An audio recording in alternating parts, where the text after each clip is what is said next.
Europe 1, Ondelat raconte. Bonjour à tous. Deux histoires de fantômes aujourd'hui, tirées toutes les deux du nouveau livre de Patricia Daré qui sort chez Michel Lafon, Il y a quelqu'un dans la maison. Patricia Daré, vous la connaissez peut-être, ça n'est pas son premier livre. C'est un médium qui parle avec les morts et aujourd'hui avec les fantômes des morts. Elle est là, bien sûr. Bonjour Patricia. Bonjour Christophe. Deux choses que je veux dire en préambule. D'abord, on se connaît bien, tous les deux, depuis très longtemps. Vous êtes animatrice à France Bleu Berry Sud, où on a travaillé ensemble il y a plus de 30 ans, à Châteauroux. Et d'ailleurs, je me souviens qu'à l'époque, je ne savais rien de tout ça. Moi non plus. À l'époque, rien. À l'époque, rien du tout. Vous ne soupçonniez pas que vous aviez ce don et ce pouvoir. Non seulement je ne le soupçonnais pas, mais ça ne m'intéressait pas du tout. Et vous n'étiez pas croyante. Pas du tout, je ne suis toujours pas croyante d'ailleurs. La deuxième chose que je veux dire, c'est une question d'honnêteté vis-à-vis de nos auditeurs et vis-à-vis de vous, c'est que moi-même je ne suis pas croyant de tout cela, mais je vais raconter ces deux histoires étonnantes tirées de votre livre sans les juger, telles quelles, en vous respectant, et puis on en parle après. Ça vous va ? Très bien. J'ai écrit cette histoire avec Pierre Anquetin, réalisation Céline Lebras.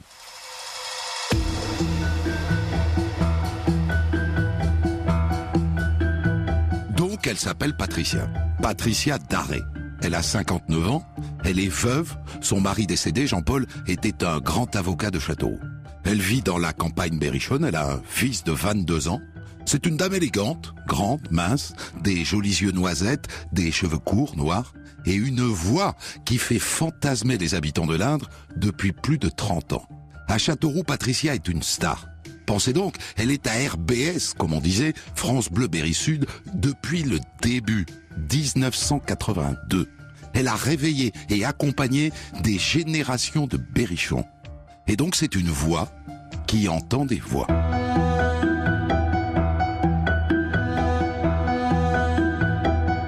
Ça lui est tombé dessus, elle avait 38 ans. C'était 6 mois après la naissance de son fils, une nuit de novembre 1995, dans sa maison de Villedieu. Elle est dans son lit avec son mari, ils viennent de se coucher, et une voix péremptoire lui intime l'ordre de se lever et d'aller écrire. Alors elle se lève, elle s'installe à son bureau, elle dit que le stylo se plaque dans la paume de sa main, et il commence à écrire des pages et des pages, avec un message essentiel. Comme prévu, tu es désormais en contact avec une dimension invisible. Tu recevras des informations quand ça sera nécessaire.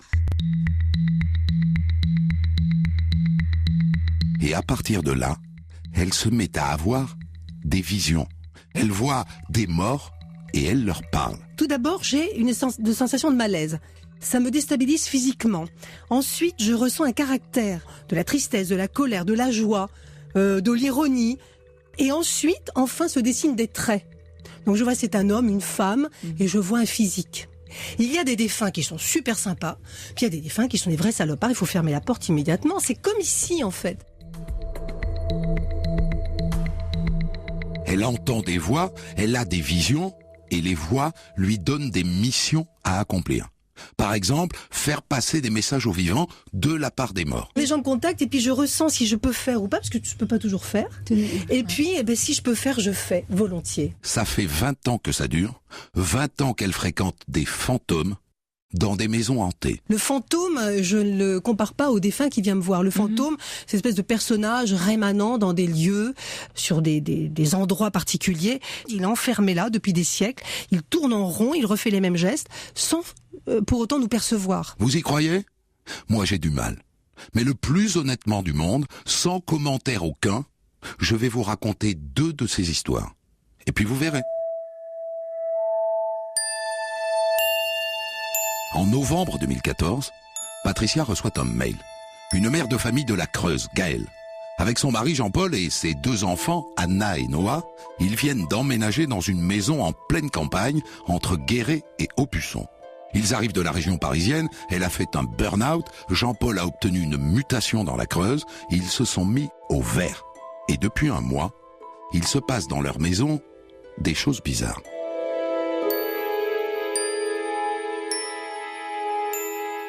Les enfants sont perturbés. Noah, qui a 4 ans, a du mal à trouver le sommeil. Et Anna, qui en a 6, fait des cauchemars. Et elle raconte qu'un méchant monsieur passe dans sa chambre et qu'il revient de plus en plus souvent. La mère explique qu'ils ont pensé que leur fille était perturbée par le changement de maison et d'école, que ça passerait. Mais il n'y a pas que ça. Un matin, ils se sont levés, la lumière du couloir était allumée, et aussi celle de la salle à manger, et celle du salon, et la télé était en marche, et ça a recommencé plusieurs fois. Voilà, Madame Daré, est-ce que vous pourriez nous aider ?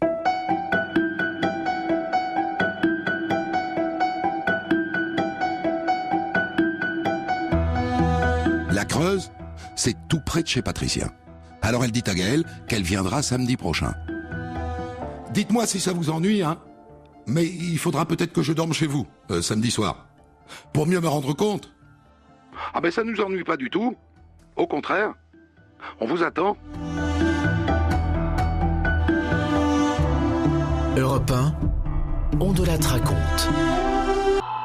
Et donc, le samedi suivant, Patricia, dans sa Honda Civic, prend la direction de la Creuse. 1 heure de route, et la voilà chez Gaël et Jean-Marc. Une petite quarantaine. Gaël accueille Patricia avec enthousiasme. En revanche, Jean-Marc, elle voit tout de suite qu'il est sur la réserve. Je sens sa résistance et je sais que je n'aurai pas sa collaboration. Son scepticisme et sa peur le bloquent. Les enfants disent bonjour, timidement. Alors la maison. C'est une vieille maison en pierre apparente, typique de la région. À l'intérieur, c'est rustique et soigné, genre magazine de déco, avec les coussins et les rideaux assortis. Je vous fais visiter ? Avec plaisir. À l'étage, il y a les chambres des enfants et la salle de jeu, et en bas, la cuisine, le salon et la chambre des parents. Et d'entrée, Patricia dit qu'elle sent une atmosphère à couper au couteau. Alors de retour dans le salon, elle demande à la petite Anna. « Alors Anna, ta maman m'a dit que tu avais peur la nuit ? » « Ben la nuit, il y a un bonhomme qui vient. »« Quand tu rêves ? » ?»« Non. Quand je dors pas, il est là. »« Il est comment ce bonhomme ? À quoi il ressemble ? » ?»« Il est grand et il fait froid. »« Il fait froid ? Quand il est là, il fait froid. » Et là, Noah, le petit garçon, ajoute. « Il est méchant. »« Méchant ? Pourquoi il est méchant ? » ?»« Il veut me faire du mal. » »« Tu l'as vu aussi, toi ? » ?»« Ben oui, plein de fois. » Anna raconte aussi qu'avant elle faisait des cauchemars. Un homme entrait chez eux et il mettait le feu et il ne pouvait pas s'enfuir et il restait prisonnier des flammes. Alors depuis, les enfants dorment en bas dans la même chambre que leurs parents. Alors le soir, Patricia décide de dormir dans la chambre d'Anna. Et puis dans la nuit, son intuition la pousse à changer d'endroit. Elle va se rouler dans une couverture dans la salle de jeu. Et elle s'endort. Et en pleine nuit, elle raconte qu'elle est réveillée par une sensation de froid. Je ne peux plus bouger. Mes jambes et mes bras sont engourdis. J'arrive à peine à tenir mes paupières ouvertes. J'ai l'impression que des bouffées de vapeur sortent de ma bouche quand je respire.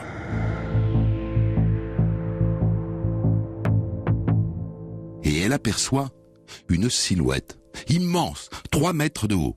Et elle dit qu'elle voit la silhouette glisser vers elle, comme pour l'effrayer. Elle appelle ça une âme noire. Et elle s'estompe et elle disparaît.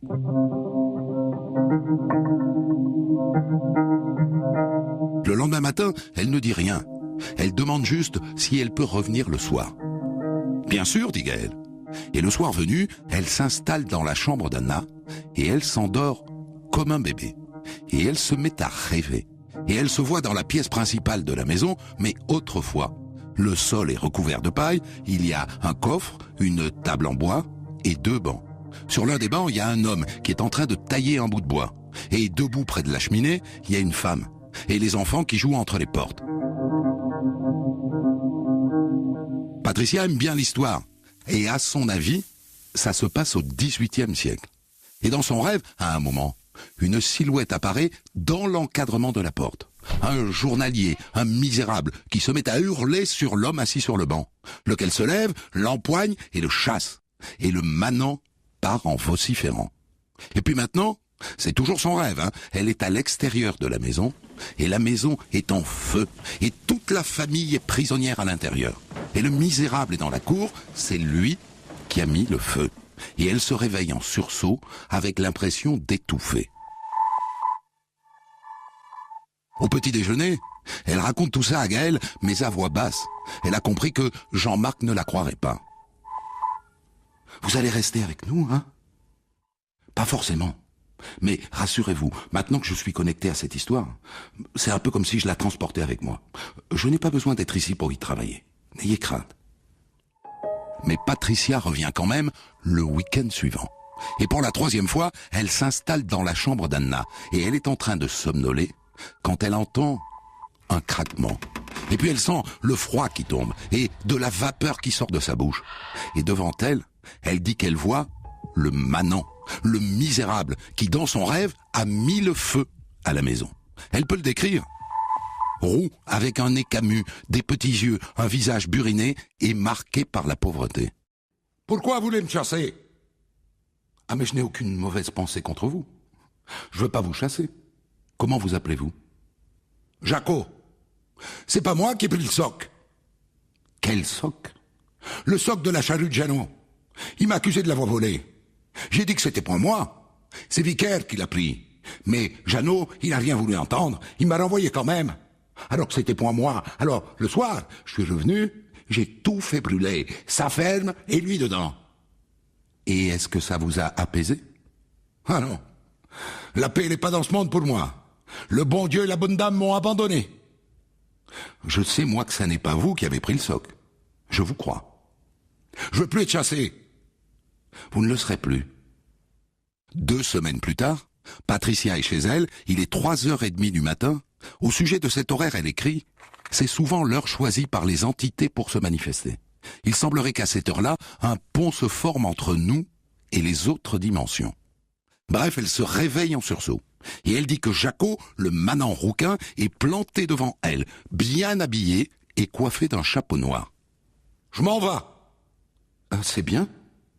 Ils sont venus me chercher. Nous allons expier. »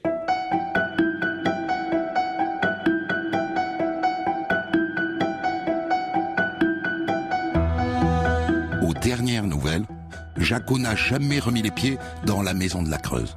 Enfin, c'est ce que disent les enfants. Europe 1, on de la raconte.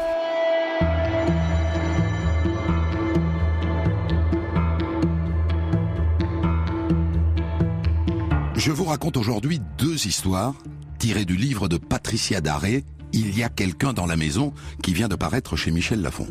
Patricia dit qu'elle possède le don de parler avec les morts et notamment avec les fantômes. Vous n'êtes pas obligé d'y croire, mais ça s'écoute.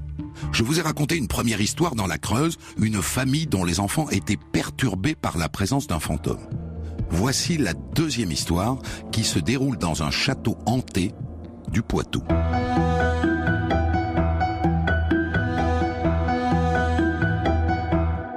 Cette histoire débute au printemps 2016. Patricia vient de sortir un livre, elle est en séance de dédicace à Châteauroux, et un couple se présente à elle, 45-50 ans. Bonjour. Voilà, on est les gardiens d'un château dans le Poitou, et dans le château, il se passe des choses étranges. Il y a des bruits. Ah bon ? Et il est où ce château ? Il est vers Châtellerault, mais on peut pas tout vous raconter là, mais on aimerait bien que vous veniez nous aider. S'il vous plaît. Oui, pourquoi pas ? Il faudra en reparler. Elle leur laisse son numéro de téléphone, et puis franchement, elle oublie. La femme lui envoie 2 SMS pour la relancer. Elle signe Bérangère. Mais Patricia, qui est un peu débordée par la sortie de son livre, ne trouve pas le temps de répondre. Et puis fin 2016, un samedi matin, son téléphone se met à vibrer sur la table de nuit. Un SMS.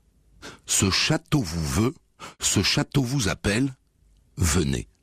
Le téléphone indique que c'est Bérangère qui a envoyé le message. Alors un peu pour se rattraper, Patricia répond. Bonjour Bérangère, que vous arrive-t-il? Pourquoi ce message? Et là Bérangère répond. Bonjour Patricia, mais quel message? Je ne vous ai pas écrit. Bizarre. Dans son livre, Patricia a écrit. Ça n'est pas la première fois que je vois des instruments technologiques être utilisés d'une manière inexplicable par des forces qui le sont tout autant. Le château n'est qu'à 1h30 de route de chez elle. Elle y va direct. Et quand elle arrive sur place, il est environ 5 heures, la nuit est en train de tomber. Et elle se retrouve devant un château Renaissance en pierre de tuffeau blanche avec ses tourelles, ses flèches et un petit donjon moyenâgeux. Et à 50 mètres, au bout d'un chemin entre les arbres, la maison des gardiens. Bérengère et son mari Rémy. Allez, et si vous me faisiez visiter ce château avant que la nuit tombe ? Et sur le chemin, Bérengère raconte qu'elle a toujours senti de l'adversité de la part du château. Et maintenant, tous les matins, je dois aller ouvrir les volets du château. Et tous les matins, si vous savez ce que j'entends, des rires. Et aussi des pas dans l'escalier et dans le couloir, comme si on courait. Et Rémy aussi a des choses à dire. Ah moi, quand je travaille dans le jardin, j'entends des choses aussi. Quelles choses ? Des cris, des cris d'hommes, on dirait quelqu'un qui est en colère. Ça vient du château. Vous en avez parlé au propriétaire ? Ah, sûrement pas. On perdrait notre place à tous les coups. Et les voilà qui ouvrent la lourde porte sculptée. À l'intérieur, l'atmosphère est lugubre. Et tout d'un coup, un cri qui vient des étages. Je vous l'avais bien dit. Le trio gravite alors l'escalier en pierre. Patricia dit qu'elle se sent agitée. Et là, nouveau cri qui les attire au 3e étage. Et derrière une porte, Patricia dit qu'elle entend des chuchotements. Elle ouvre, ils entrent, c'est une chambre. Et Patricia dit qu'elle a une vision. Elle voit des enfants âgés de 2 à 10 ans, blêmes, qui sont en train de jouer ensemble dans une sorte de geôle sinistre et sale. Elle dit qu'elle voit notamment une fillette qui coiffe un garçonnet. Et là, elle tombe en larmes, et elle ressort, et elle ferme la porte. Elle est bouleversée. Ces enfants sont prisonniers. Je sens aussi des adultes, une dizaine d'hommes et de femmes qui sont morts, qui sont retenus dans ce lieu. Mais par qui ? Je ne sais pas. À ce moment-là, une porte claque au 2e étage. Alors ils descendent, ils vont voir, derrière la porte, ils entendent comme des raclements. Ils entrent, c'est encore une chambre. Et ils entendent un remue-ménage dans la salle de bain. Patricia s'approche de la porte, elle tourne la poignée, elle ouvre, et devant elle, elle dit qu'elle voit une silhouette. Un chevalier avec une cotte de maille déchirée et des vêtements en lambeaux et une balafre sur le visage. Et le chevalier qui lui crie « À genoux !» Elle est sidérée. « À genoux, dis-je ! Comment oses-tu »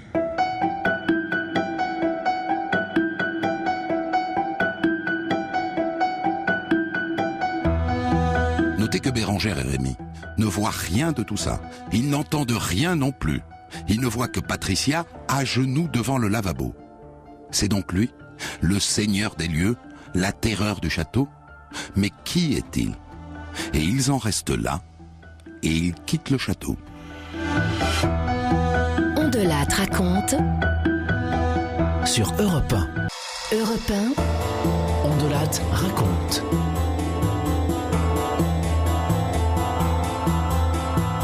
Je vous raconte aujourd'hui 2 histoires tirées du livre de Patricia Daré, « Il y a quelqu'un dans la maison », qui vient de paraître chez Michel Lafon. Patricia dit qu'elle possède le don de parler avec les fantômes. Vous êtes libre d'en douter et aussi libre d'écouter. J'ai commencé à vous raconter la 2e histoire qui se déroule dans un château hanté du Poitou. Les gardiens du château font appel à Patricia parce que le matin, quand ils vont ouvrir les volets, ils entendent des rires, des cris et des pas. Patricia fait une première visite au château et dans une chambre, elle dit qu'elle a la vision d'un chevalier dans une cotte de maille déchirée.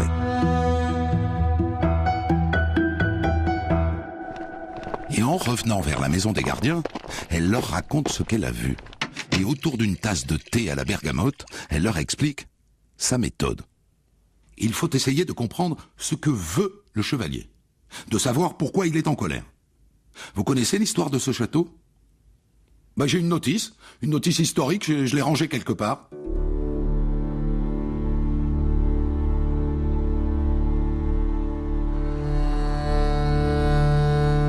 Rémy farfouille dans le tiroir de la commode et il lui tend des feuilles de papier. Et Patricia découvre que parmi les noms qui ont marqué l'histoire de ce château, il y a une célébrité, le connétable du Guesclin. Un guerrier d'exception qui se battait au service du roi de France contre les Anglais du temps de la guerre de 100 ans au XIVe siècle. Mais ce n'est pas lui qu'elle a vu. Alors elle continue de parcourir le petit historique. Et elle s'arrête sur un nom, Jean de Kerlouet. Et là, son cœur se met à battre la chamade. C'est lui. J'en suis sûr, c'est lui. C'est lui que j'ai vu. Ce Jean de Kerlouet. Il a eu un gros problème. Il crie, il essaye de se faire entendre. C'est pour ça qu'il garde des otages. Mais pourquoi? Il veut quoi? Ça? À nous de le découvrir. La notice historique du château raconte que pour combattre les Anglais à Niort, en 1376, le chef de guerre du Guesclin avait utilisé une ruse. Lui et ses hommes s'étaient déguisés en Anglais. Et ce Jean de Kerlouet, qui était un compagnon d'armes de du Guesclin, est mort au cours de cette bataille. Bon, je vais rentrer chez moi et il faut que je laisse tout ça décanter, mais je reviendrai. C'est promis.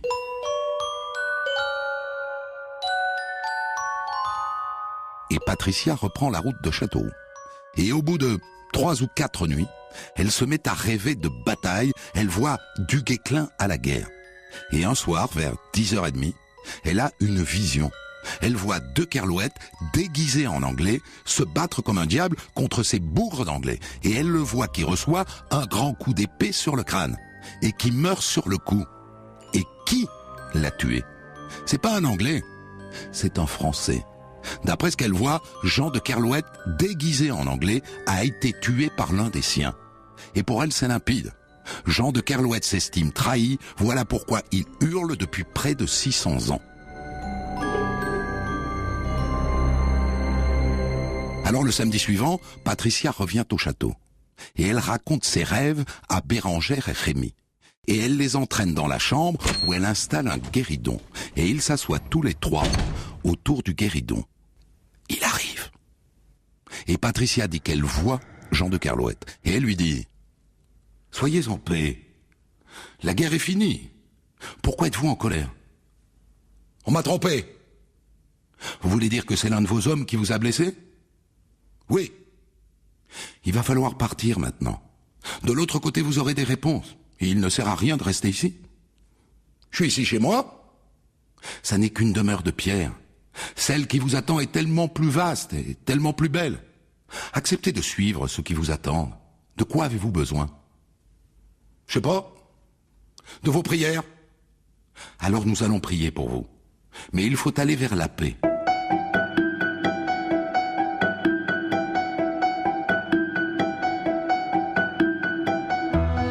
Patricia dit qu'ensuite, elle voit l'image de Jean de Kerlouet se dissoudre peu à peu et s'évaporer. Ben voilà, c'est fini, il est parti, le château est libéré. Vous allez retrouver la sérénité maintenant. Depuis, le calme serait revenu au château. Voilà donc pour ces 2 histoires tirées du livre de Patricia Daré qui vient de sortir chez Michel Lafon. Il y a quelqu'un dans la maison, donc une série de 7 histoires de maisons et de châteaux hantés. Alors Patricia Daré, je crois qu'on pourrait commencer par parler de l'idée que vous vous faites au fond de votre don. Il y a un premier point qui quelque part est assez rassurant, c'est que vous ne parlez pas d'argent. Ça veut dire qu'à aucun moment ces gens-là ne vous payent. Ah non, bien sûr que non. Non. Jamais. Jamais un centime. Non, il est hors de question. D'ailleurs, j'aide les gens dans mon temps libre et je pense que c'est ce genre d'activité ne peut souffrir aucun échange d'argent. C'est pas possible de le monnayer. Après, vous profitez des repas du soir quand vous allez dormir le samedi oui, là-bas. Bien sûr, mais ça c'est autre chose. Non, mais encore. Mais c'est une drôle de vie quand même, hein, oui. D'aller dormir chez les gens que vous connaissez pas. C'est un petit peu bizarre. C'est une passion. Je le vis comme une passion. C'est devenu une passion. C'est-à-dire que c'est comme une énigme à résoudre. C'est comme une enquête de détective. Il faut comprendre pourquoi une maison souffre, pourquoi les habitants souffrent, qu'est-ce que sont ces bruits ou ces apparitions que l'on voit, résoudre. Et quand j'y suis, c'est essayer de faire revenir le silence et la paix. Mais pardon de vous poser la question comme ça, mais vous aimez dormir dans la chambre d'une petite fille de 7 ans dans une maison qui n'est pas forcément bien chauffée? Non, c'est sûr que j'aime pas ça. Et c'est vrai que dans certaines maisons, pour parler du château, c'est vrai que c'est pas très rassurant non plus. Oui. Ce sont des demeures qui sont pas du tout sympathiques ni accueillantes et qui auraient tendance à vous chasser. Non. Je n'ai pas de plaisir à le faire, mais il faut le faire. Donc, on reprend un petit peu ses habitudes d'ado et on part avec une couverture dans un coin et on attend que ça se passe. Vous n'êtes pas médium à plein temps.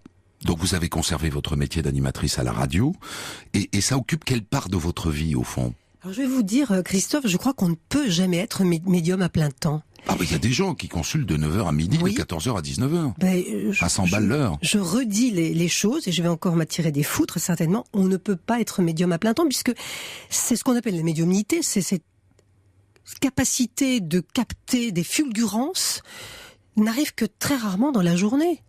Ce n'est pas toute la journée. On peut pas imaginer quelqu'un qui est connecté toute la journée. D'abord, il deviendrait fou. Vous n'avez eu aucune connexion? Aujourd'hui, si, quand je suis rentrée dans ce studio tout à l'heure, j'ai ressenti une présence. C'est vrai, mais c'est après, je vais vivre ma vie normalement. Et puis tout à coup, il y a des fulgurances. Mais ce n'est jamais à plein temps. Et si je m'installe devant mon pupitre en disant, voilà, maintenant j'attends qu'un mort vienne me parler, je peux attendre très longtemps, ça ne se passera pas. Ce n'est pas comme ça que ça fonctionne. Au tout début de mon récit, j'ai raconté, comme vous le faites à chacun de vos livres, comment au fond ce dont vous êtes arrivé, cette nuit où une voix vous dit lève-toi et va écrire, et où vous dites que le stylo écrit tout seul des pages et des pages.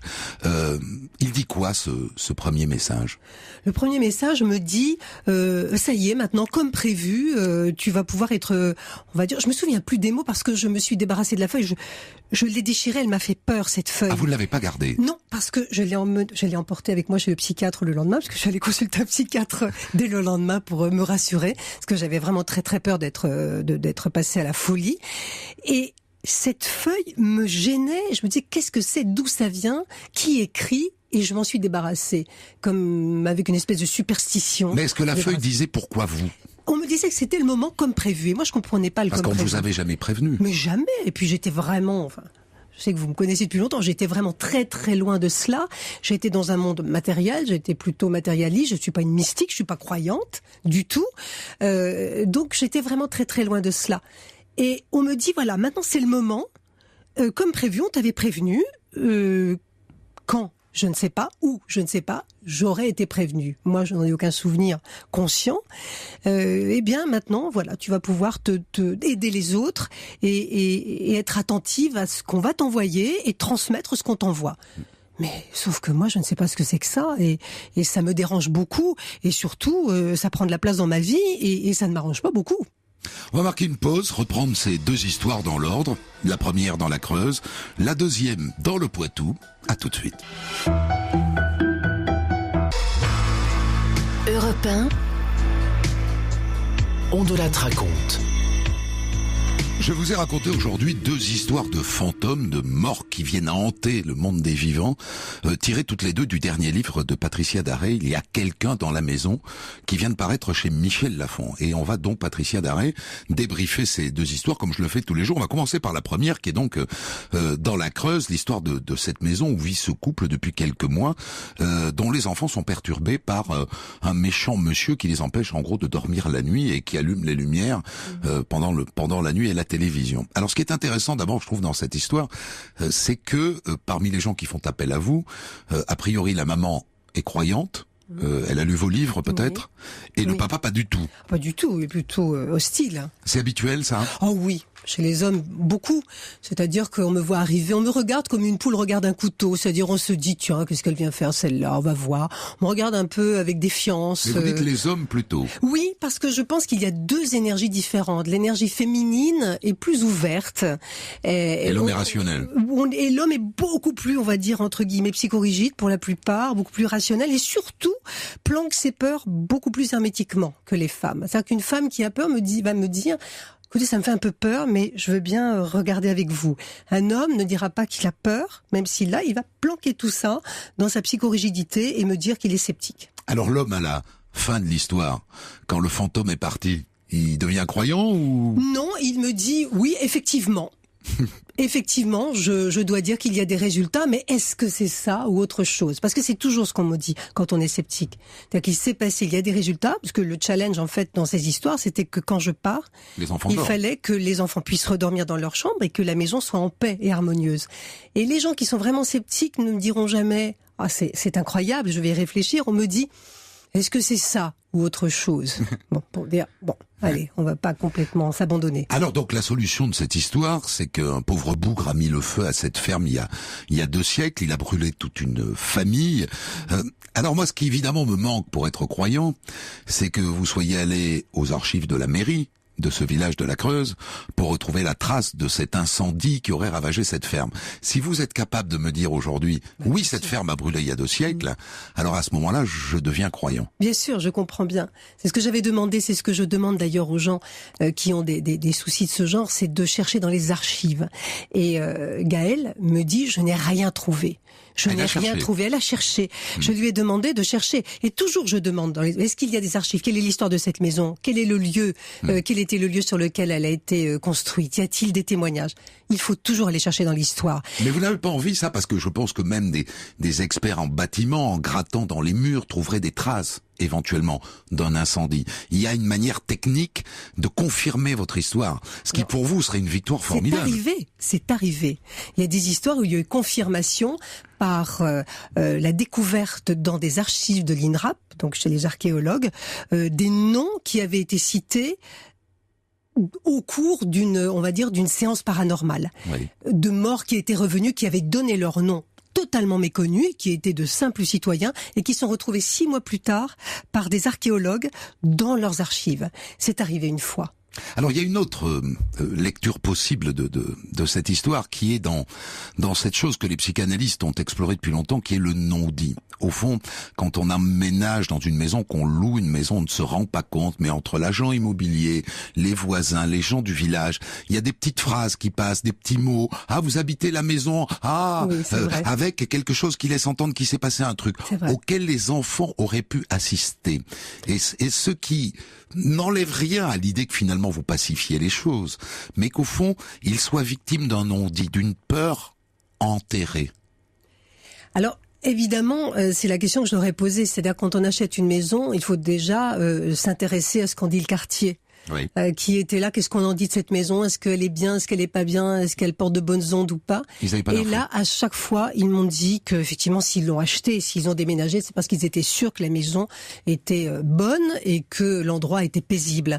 Il n'y a pas eu justement ces témoignages-là qui auraient pu influencer. Effectivement, vous savez, je fais beaucoup de liens entre la psychanalyse et le paranormal. Tout est lié entre notre esprit, la conscience et les événements qui se déroulent devant nous. Il y a beaucoup de liens. Il faut vraiment savoir discerner, serrer les choses. C'est-à-dire votre rôle à ce moment-là serait d'aider les gens à passer du non-dit au dit. Oui. Il y a ça aussi. Ce qui serait un rôle de psychologue. Mais si, il y a ça aussi. Je pense que quelqu'un qui fait une enquête paranormale, parce que je pense que c'est beaucoup plus un rôle d'enquêtrice que de médium que je fais dans ces cas-là, c'est peut-être aussi un rôle psychologue, c'est-à-dire quand on arrive, les gens disent ça y est, je vais pouvoir dire tout ce que je ne peux pas dire aux autres. C'est-à-dire que j'ai vu des formes, que je crois aux anges, donc il y a une espèce déjà de confession. On peut se confier. C'est déjà une chose énorme. Je crois que ça joue également. Bien sûr, ça joue à la libération. La libération des individus influe sur la libération de la maison. Mais ce n'est pas tout, car il y a également des faits physiques, matériels, qui sont provoqués ou par ces soi-disant fantômes. Parce que c'est vrai que je leur parle, je les vois, mais je retrouve leur nom dans les archives. Mais quelle est leur existence matérielle? Quelle est cette matérialité? D'où viennent-ils? Par qui sont-ils produits? Est-ce qu'ils seraient produits par de la matière psychique des gens qui sont dans la maison? Vous voyez, il faut se poser énormément de questions. En tout cas, il y a une chose qui est certaine, c'est ne jamais tout prendre pour argent comptant. Il faut vraiment réfléchir, enquêter, avoir lu beaucoup Jung et Freud pour pouvoir faire ce genre de travail. Mais bon, vous avez compris que je ne crois pas à vos fantômes, mais en revanche, je crois au fait que vous apaisez les gens. Voilà. Ça me rappelle une conversation que j'avais eue avec une astrologue d'une station voisine, une astrologue de RTL. Je lui disais, je crois pas du tout à l'astrologie. Et elle m'avait répondu, moi non plus, je n'y crois pas, mais en revanche, ce qui est sûr, c'est que je fais du bien aux gens. Eh oui. Vous êtes d'accord avec ça? Absolument, c'est important. Aider les gens, pouvoir faire disparaître des troubles, que ce soit dans une maison ou dans un esprit, quel que soit son rang, sa capacité, sa compétence. Ça n'a rien à voir avec nos compétences professionnelles ou autres. C'est simplement pouvoir aider. C'est important. C'est pour ça que je prends aussi du temps et que je ne demande pas d'argent. Car ce temps libre que je prends pour aider les gens, c'est un temps qui est essentiel dans ma vie. Aider. Pouvoir entendre un jour quelqu'un qui vous dit « Eh bien, je ne souffre plus, je n'ai plus de problème, ou je vais mieux. Je vais mieux. » Vous pouvez pas savoir si notre propre guérison passe par la guérison des autres. Ça, j'en suis persuadée. On va marquer une nouvelle pause et s'attaquer au château hanté du Poitou. On de Lattre raconte Sur Europe 1. Europe 1. On de Lattre raconte. Je vous ai raconté aujourd'hui des histoires de fantômes que j'ai tirées du dernier livre de Patricia Daré. Il y a quelqu'un dans la maison, c'est un livre qui vient de paraître chez Michel Lafon. Il y a 7 histoires, j'en ai choisi 2. Nous venons de débriefer la première et maintenant attaquons-nous à ce château hanté du Poitou. Ce château quand même, la description que vous en faites est effrayante, oui. Patricia. Il m'a fait très peur. J'avoue avoir eu peur lors de cette aventure parce que... Il y a côté gothique, il a une tête de château hanté. Voilà, il a vraiment un aspect de château hanté. Il l'était, on entendait ses cris, on entendait ses manifestations. Je voyais ces apparitions curieuses et étonnante. Vraiment, c'était le décor. On se serait cru dans un film d'horreur. Et d'ailleurs, quand je revois parce que je revois toujours les gardiens, je continue d'avoir des contacts avec eux.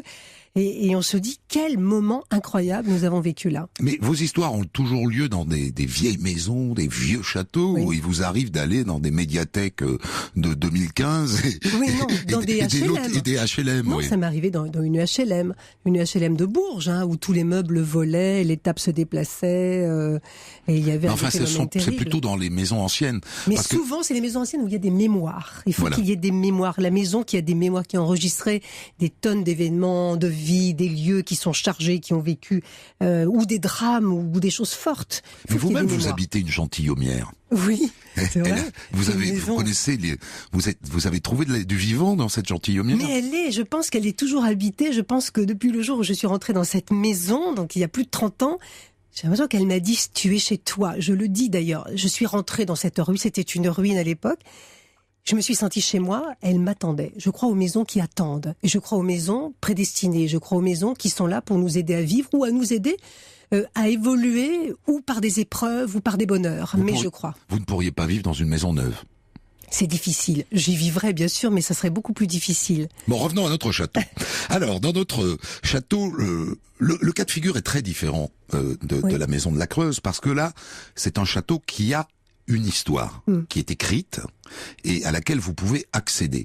Quoique tout de même, j'ai cherché quand même sur Internet ce genre de kerlouette. Il n'existe pas sur Internet. Il y a une très petite allusion, mais il y a vraiment 3 fois rien. Donc on ne peut pas le relier à ce château via Internet. Non. Mais il y a quand même une histoire écrite. C'est-à-dire qu'à la différence de la maison de la Creuse, là, il y a une histoire accessible. Oui, ce château a appartenu à ce genre de kerlouette. On a donné ce château à ce chevalier en remerciement de sa bravoure. C'est du Guesclin qui lui a offert, remerciement de sa bravoure, parce que c'était un combattant, c'était quelqu'un qui n'avait pas peur. Et donc c'était chez lui, c'était un cadeau qu'il avait reçu. C'était un seigneur breton, je crois, mais je n'ai pas trouvé grand-chose sur lui non plus, je dois dire. Il faudrait aller en Bretagne, voir peut-être dans les archives. Et cet homme-là avait considéré que c'était sa maison, c'était son château. En tout cas, le personnage auquel j'ai eu affaire considérait qu'il était chez lui. C'est un château, au passage, très pervers, parce que c'est un labyrinthe, ce château. Oui. C'est un château qui est extrêmement complexe au niveau de la construction. D'ailleurs, Bérengère me disait que lorsque les artisans venaient faire des réparations, il leur fallait un plan pour sortir. Parce qu'il a été conçu pour qu'on s'y perde. Un petit peu, il est un peu labyrinthesque. Vous savez, il y a des dédales d'escalier. Oui, c'était une garnison pendant la guerre de 100 ans, une garnison militaire. Il y avait des prisonniers, donc il était difficile d'en sortir. Alors le SMS fantôme, commençons par celui-là. Là, il y a quand même une issue qui est facile. On a la photo du château. Alors pour ceux qui veulent aller la voir sur Twitter, Mathieu Braise, qui est un Breton et qui est un de nos auditeurs le plus fidèle et qui réagit à la vitesse de l'éclair en général, diffuse sur Twitter ce château qui effectivement est assez effrayant. Je n'avais pas vu l'image. Alors ce SMS, là il y avait un moyen.